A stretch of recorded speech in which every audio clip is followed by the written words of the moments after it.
En esta ocasión vamos a tratar un tema muy singular. Yo insisto en lo siguiente, hay que ponerse en los zapatos de las personas que son discriminadas. ¿Qué ocurre cuando de pronto nos discriminan y nos quitan el derecho a, como a mí me gusta mucho decir, a pilotear la nave de nuestra propia existencia? Es muy grave, ¿eh? El que no nos dejen ser dueños de nuestra vida, el que se niegue el derecho jurídico a ello por discriminación, ni más ni menos. Nos acompaña Mario Solórzano, de una organización que se llama Documenta Análisis y Acción para la Justicia Social. Qué gran nombre, ¿eh? Mario, Gracias. muchas gracias por estar con nosotros. ¿Cuál Gracias es la a ti, situación Víctor. en que se encuentran las personas con discapacidad psicosocial en nuestro país? Bien, la situación es grave, de entrada por el paradigma que tenemos desde los años 70, que es un paradigma que en vez de tratarlos como sujetos, mucho menos como sujetos de derechos, los tratan como objeto de estudio y de tratamiento. Esta situación hace que las instituciones se vuelquen de una forma asistencialista, y por lo tanto no incentiven programas precisamente para que estas personas puedan ser dueñas de su propia existencia, sean funcionales para la vida, para el trabajo y para tomar sus decisiones de forma autónoma.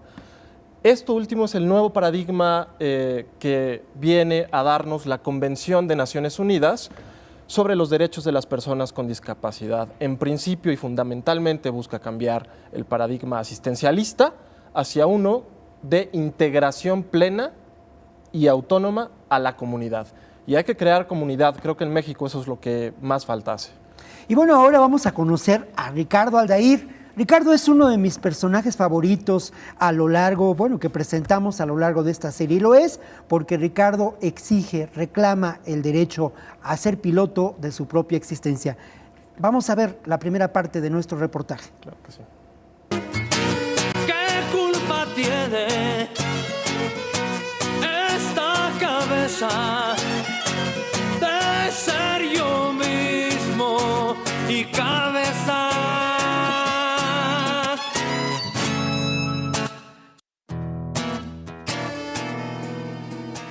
Ricardo quiere el control de su vida, tomar las decisiones, desde las más simples, como qué ropa usar determinado día, hasta las más profundas y complejas, como hacia dónde orientar sus pasos en el futuro.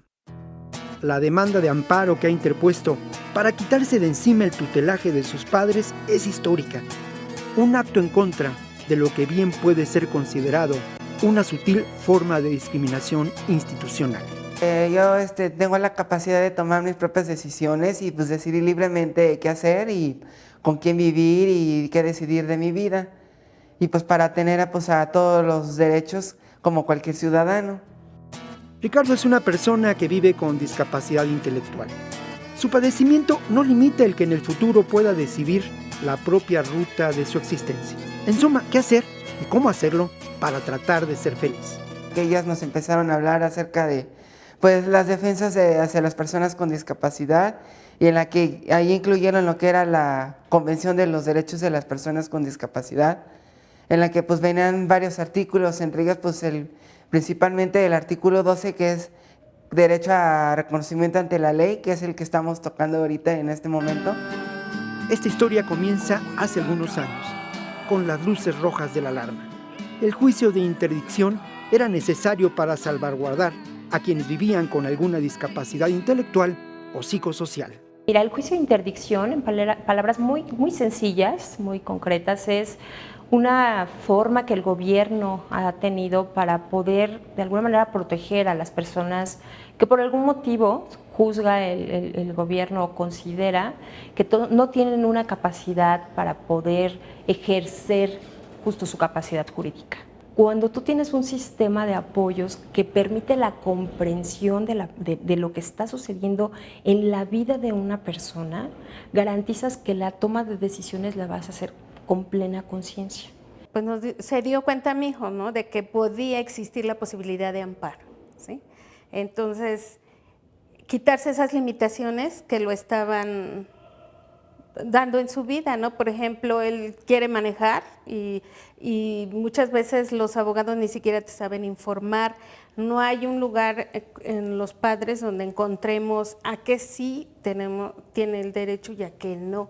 Nos dicen por ahí que se les niega el voto, mi hijo ha votado, que no pueden hacer uso de tarjetas bancarias ni de poner cuentas en el banco también, que no se pueden casar, que no pueden viajar solos, etcétera, etcétera, ¿no?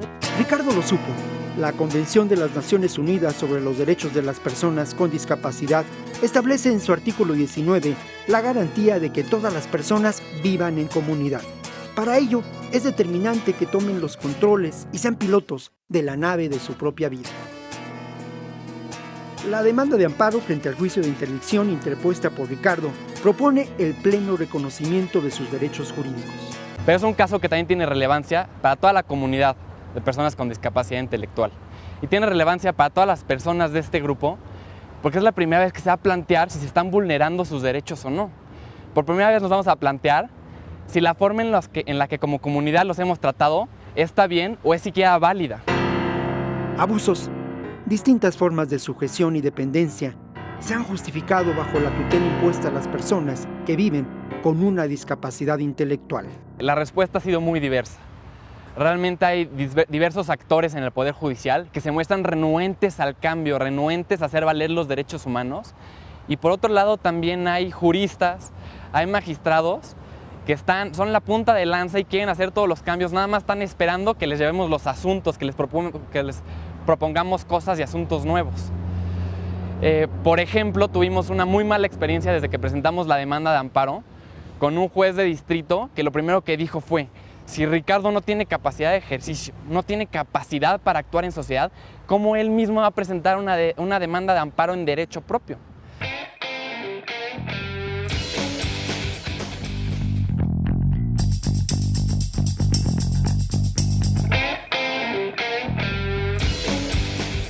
La demanda de amparo presentada por Ricardo Aldair es de verdad un hecho histórico que de alguna manera involucra a la comunidad de personas que pueden sufrir discriminación por discapacidad intelectual o discapacidad psicosocial.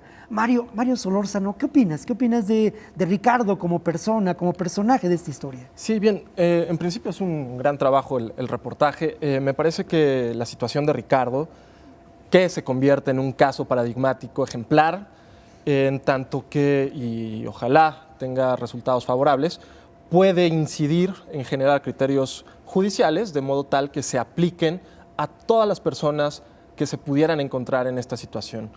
La figura de la interdicción es, digamos, dentro de la legislación mexicana, una figura que ya a la luz de la nueva convención no tiene ningún sentido. ¿Por qué? Porque la interdicción lo que busca es privar, despojar de la posibilidad de tomar decisiones autónomas a estas personas con alguna discapacidad intelectual o psicosocial y entonces montarse en el paradigma asistencialista a través de una persona que se haga cargo de las decisiones que crea conveniente para esta persona. Esa situación hay que cambiarla. Efectivamente se habla en la Convención de ajustes razonables.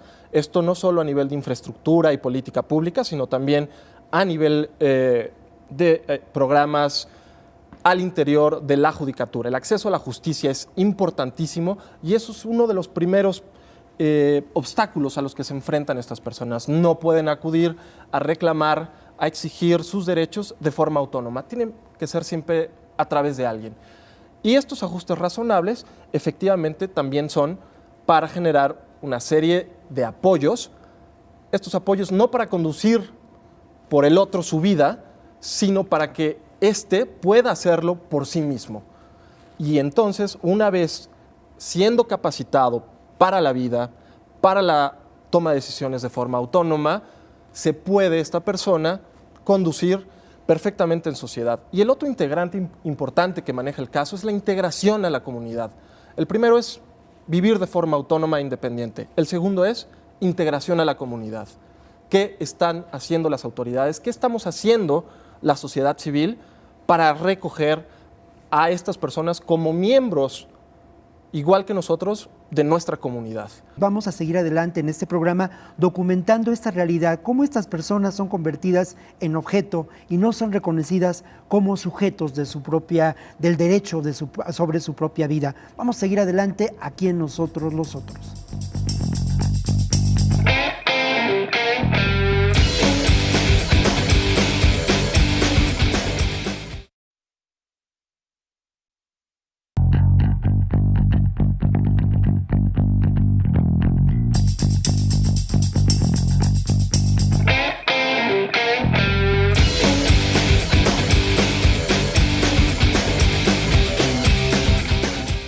En la batalla de Ricardo por recuperar sus derechos, lo acompaña su propia madre, quien todavía funge como su tutora.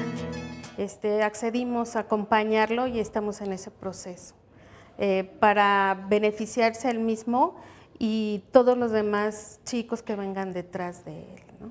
Porque muchos padres no conocen este juicio de interdicción y los abogados muchas veces no los malinterpretan por cosas comerciales de tener pues más juicios más trabajo, ¿no? Las leyes, los ordenamientos jurídicos, en muchas ocasiones resultan anacrónicos, limitados frente a la dinámica social que los confronta. ¿Cómo aceptar hoy la negación del derecho a tomar las decisiones propias a cualquier persona con la indudable capacidad para ello? El juicio de interdicción genera incertidumbre realmente en todas las personas con discapacidad intelectual y en todos los mexicanos. Incertidumbre porque una persona con discapacidad no va a saber cuándo sus actos van a ser válidos y cuándo no. Realmente se deja al arbitrio casi de cada autoridad en México decidir si va a reconocer los actos de una persona. Se deja al arbitrio de las autoridades que emiten el pasaporte si le van a dar el pasaporte o no. De las autoridades electorales si le van a permitir votar o le van a dar una identificación. Las autoridades aduanales, las autoridades en los aeropuertos, si los van a dejar viajar solos. Entonces realmente la persona con discapacidad se encuentra desprotegida y en incertidumbre total. El propio Ricardo lo dice, en la demanda de sus derechos no va solo. Por eso incluye que se contemplen las acciones necesarias para que las personas que viven con discapacidad intelectual gocen a cabalidad del derecho de ser dueños de su propia vida.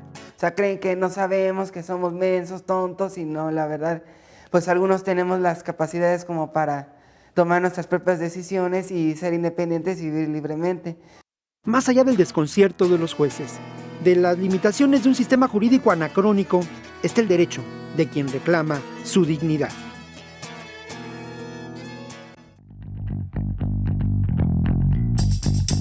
Esa es la historia de Ricardo, una historia que de alguna manera puede ser arquetípica de lo que documentamos en este programa, una historia donde alguien reclama sus derechos y reclama su dignidad.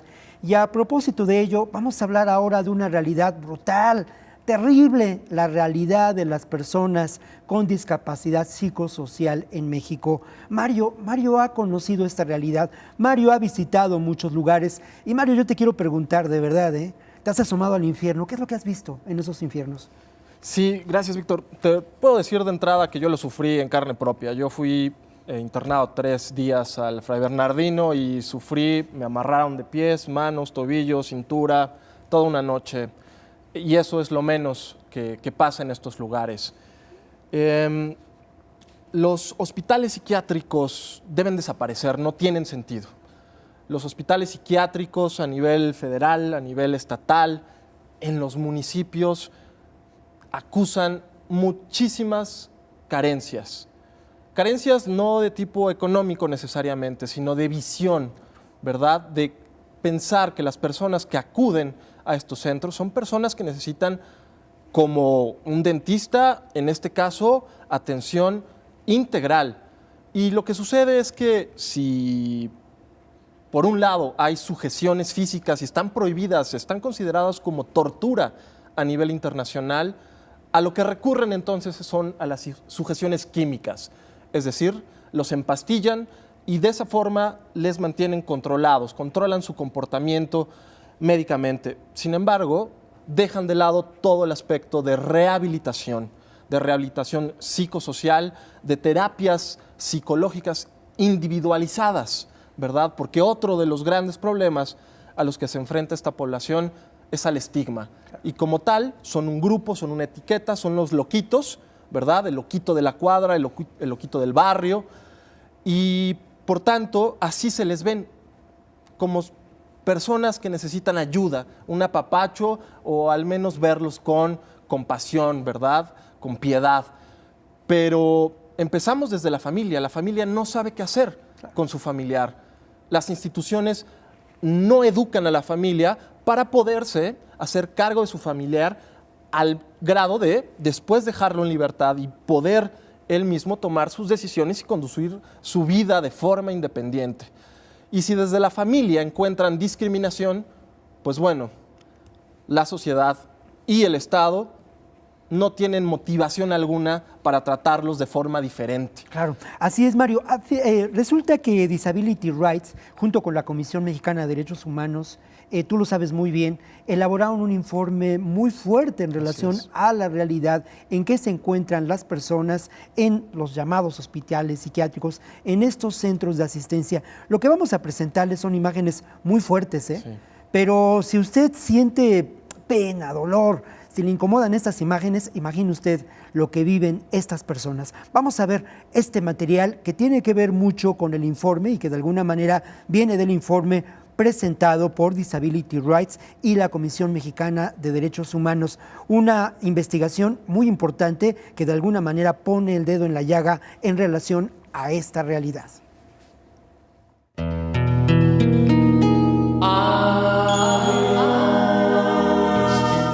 El informe Abandonados y Desaparecidos, Segregación y Abusos de Niños y Adultos con Discapacidad en México, elaborado por Disability Rights International y la Comisión Mexicana de Defensa y Promoción de los Derechos Humanos, resulta una cruda galería de estaciones del infierno sufrido por muchos. Ese infierno que puede ser el vivir con discapacidad psicosocial en México, ser víctima de la discriminación definida por la negación de la dignidad humana.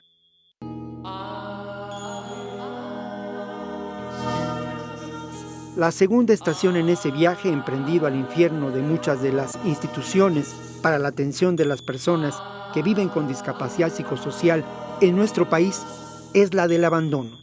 Se visitaron 20 instituciones que internan a miles de niños y adultos en la Ciudad de México y en los estados de Jalisco, México, Oaxaca, Puebla y Veracruz. En la mayoría de estas instituciones, los abandonados se consumen de por vida, relata el informe. Otra de las estaciones del infierno documentado en el informe Abandonados y Desaparecidos es el de la sujeción.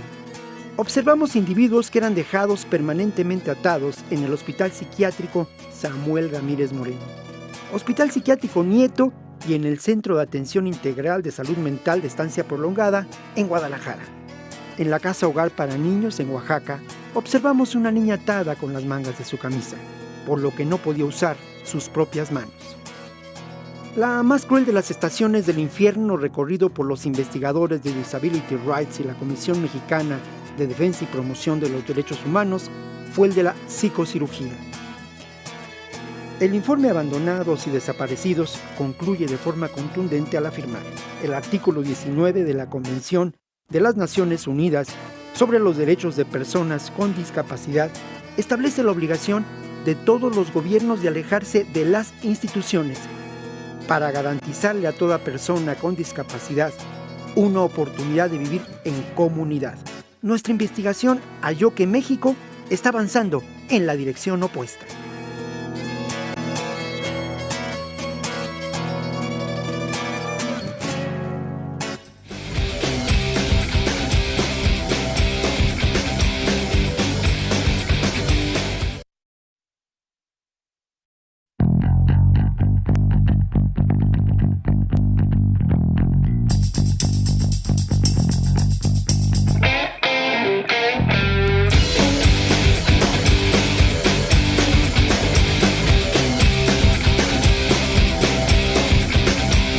Bueno, lo que hemos visto pone la piel de gallina verdaderamente, pero esta realidad ha sido documentada, se han presentado distintos reportajes, sobre todo hay que decirlo, más allá de nuestras fronteras. Pero ¿qué ocurre? ¿Qué han hecho las autoridades mexicanas en relación a esta realidad? Mario, tú lo sabes muy bien. Sí, en realidad no hacen nada, solo hacen un gasto público deficiente. Esta realidad la presentamos junto con otras organizaciones, Disability Rights International, el Instituto Mexicano de los Derechos Humanos y Democracia, ante la Comisión Interamericana de Derechos Humanos. Denunciamos a nivel internacional porque los diagnósticos, los esfuerzos que hacemos a nivel nacional no tienen ningún eco, ¿verdad? Parece ser que las autoridades mexicanas solo responden cuando están en el foco del ámbito internacional. Y su respuesta, y voy a ser muy claro en esto, ¿verdad? La idea de mejorar los servicios de salud mental no implica construir más hospitales psiquiátricos, implica tener una atención a la salud mental de mayor calidad, que mire a los ojos al paciente como una persona y no como un loco que pertenece a este grupo de abandonados. El informe que presenta Disability Rights es un informe de seguimiento. ¿Por qué? Porque emitió uno hace 10 años. ¿Qué hicieron con ese informe las autoridades? Nada. Este nuevo informe, a 10 años, detecta las mismas condiciones de abuso, de discriminación, de segregación, de abandono, ¿verdad? Y hasta de desaparición. Hay casos de niñas que son puestas en un hospital psiquiátrico y desaparecen, ¿verdad? A ese nivel están nuestras autoridades atendiendo la salud mental de la población mexicana.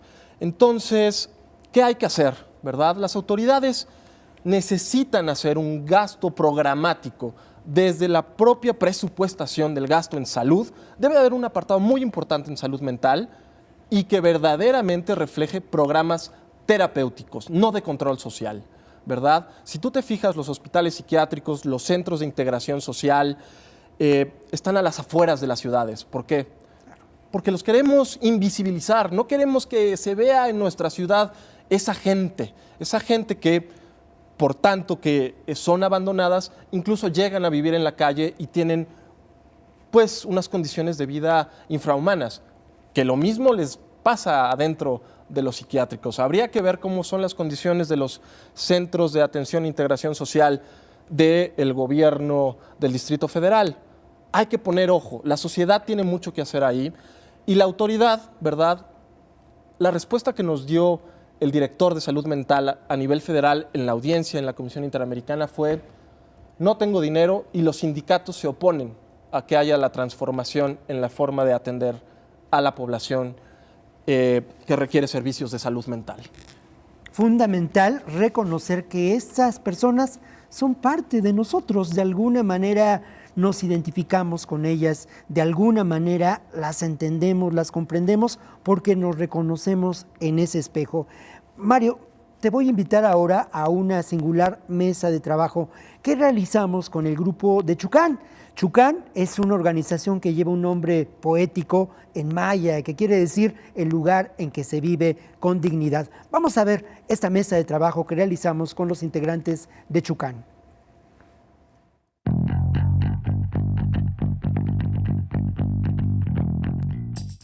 La estancia prolongada es contraproducente para la recuperación del paciente.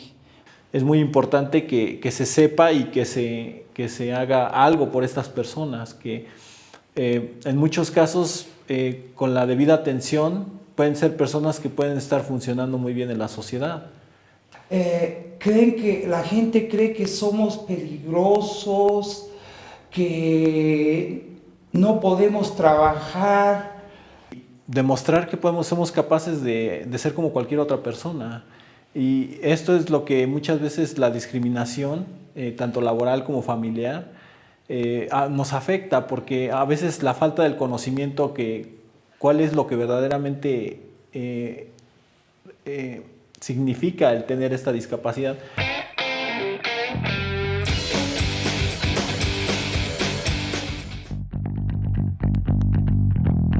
Bueno, pues ahí están las reflexiones que realizaron los compañeros de Chucán y queremos insistir en lo siguiente: si usted de alguna manera enfrenta una situación de discriminación, no duden en denunciar este hecho a CONAPRED. Y por otra parte, si usted requiere información sobre la necesidad de cómo implementar una demanda en contra del juicio de interdicción de que es víctima usted o alguno de sus familiares, no duden en llamar a CONFE, donde además se ofrecen servicios educativos y de trabajo a las personas con discapacidad mental. Bueno, y ahora queremos invitarte, mi querido Mario, de la organización Documenta. Mario, un invitado de lujo en esta ocasión. Muy Mario, amable. te vamos a invitar a irnos juntos por la tercera puerta, donde cabemos todos, incluso los enfermos psicosociales, los locos, los bellos locos del camino y de la vida. Nos encontramos la próxima ocasión aquí en Nosotros los Otros. Muchas gracias, Víctor.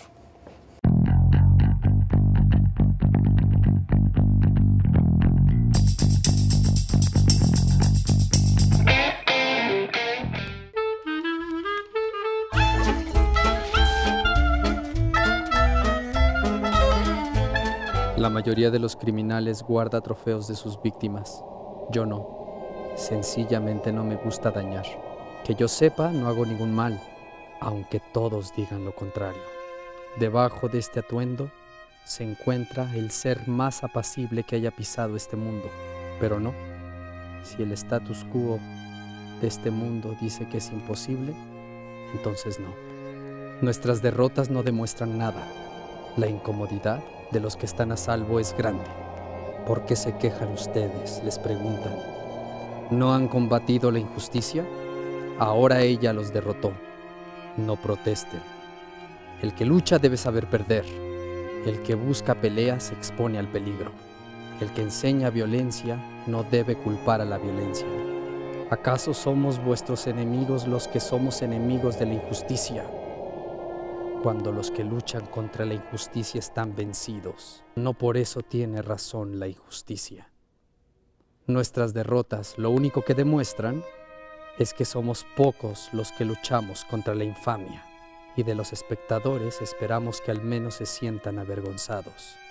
Cuando te manifiestas a favor de la razón y en contra de la violencia, eres un psicótico como yo, porque son pocos los que dicen lo contrario. Como la ansiedad, como resistir, como la espiral, como la distancia, como los excesos, como los recuerdos y como el olvido, como las palabras que se atoran en mi boca, como el inquietante aullido de los cisnes, como la gotera que cae sobre mis sueños, como el apagón, como el apagón, como sin lugar. Lo de incapaz es como una manera manera de decirnos despectivamente, y eso pues no, eso está mal dicho. Porque es como si fuera que nos estuvieran insultando. Entonces, pues, el término correcto es que nos digan personas con discapacidad.